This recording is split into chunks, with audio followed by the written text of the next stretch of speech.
No contact is for cowards. That's right. And let me differentiate here. No contact from the perspective of, I mean, if you're really cutting somebody off, then just cut them off. Say goodbye. But if you're using the phrase no contact and still talking with friends, family, oh, I haven't heard from them in a couple weeks or so, whatever, you're in a manipulation game. It is a battle of the egos. So no contact in this context is for cowards. It's for people that are too afraid to say goodbye. It's for people that have lived their whole life where their whole sense of joy has been externally dependent. Oh, I mean, listen, it's not your fault, actually. Society has brainwashed you. Society has made you believe that if you do not have people, certain people in your life, you're in big trouble. Society has taught you to be afraid, which you have not, most people do not understand or really truly understand, is your brain is a muscle. You can strengthen it for anything, okay? But if you don't have that actual process, you're gonna have a really hard time. So I get it here.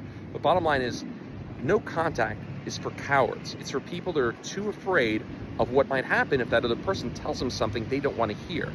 No contact is for cowards, people that are too afraid to just let go, say goodbye, and believe in themselves enough to know they can find somebody even better. I mean, what are you waiting for? Why would you, if you're in no contact right now, why are you still talking to people about how you haven't heard from so-and-so? Why do you give a crap? Why, and that person want no contacting you, why not just go the extra step and say, you know what? Goodbye. If I have to convince you, I don't want to be with you. Why are you not doing that? Again, no offense here. This is what I've been doing for over 10 years, helping people build real emotional strength so they get out of emotional purgatory. Are you going through that right now? You want to feel a lot better? Well, if you want to feel a lot better and a lot stronger emotionally, a lot more free emotionally, you're going to need, for lack of a better phrase, a brain gym workout. Okay?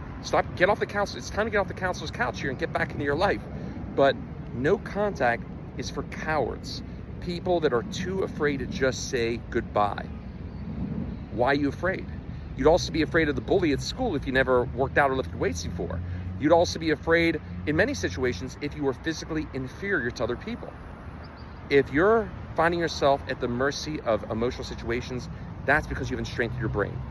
And let me close off here. I have not been a social media person.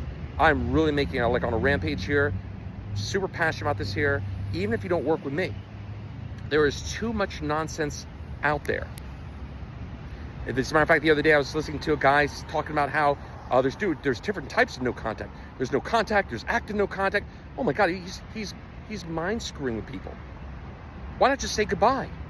Why are so many people playing games? I mean, why if you weren't good enough for them to want to work on the relationship, why are you waiting for them?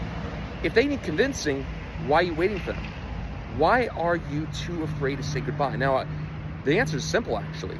You don't have that emotional strengthening process. You don't have that brain gym workout. You'd also be afraid, like I said, if you were in physical situations where you were not conditioned in advance. And by the way, on that note, if you tell me you're going no contact for healing, what would you rather have? Would you rather heal? Would you rather keep Would you rather keep healing the same cut that's opening up over and over? Or would you rather strengthen preemptively so the cut doesn't open again and again and again and again? I'm gonna take option B every time. Now, anyone who wants to chime in here, if you cannot showcase even a fraction I can on my YouTube channel, please be quiet. There's too much distortion today. There's too much distraction from what is real. There is something called the science of neuroplasticity, and it's not called the theory of neuroplasticity. And I'm gonna take science over any theory any day of the week here. I've been doing this over 10 years. You will be the only variables in the equation. You do what I put in front of you, you'll have experience the first week is indisputable. Indisputable. Do you want that? Do you deserve that? Then stop trying to do this by yourself. No more YouTube University. You're better than that. And by the way, let me close this note here. If all you think you're worth is YouTube videos, then why be surprised when people are not treating you, valuing you like you deserve? Kind of your own problem. All right, ciao for now.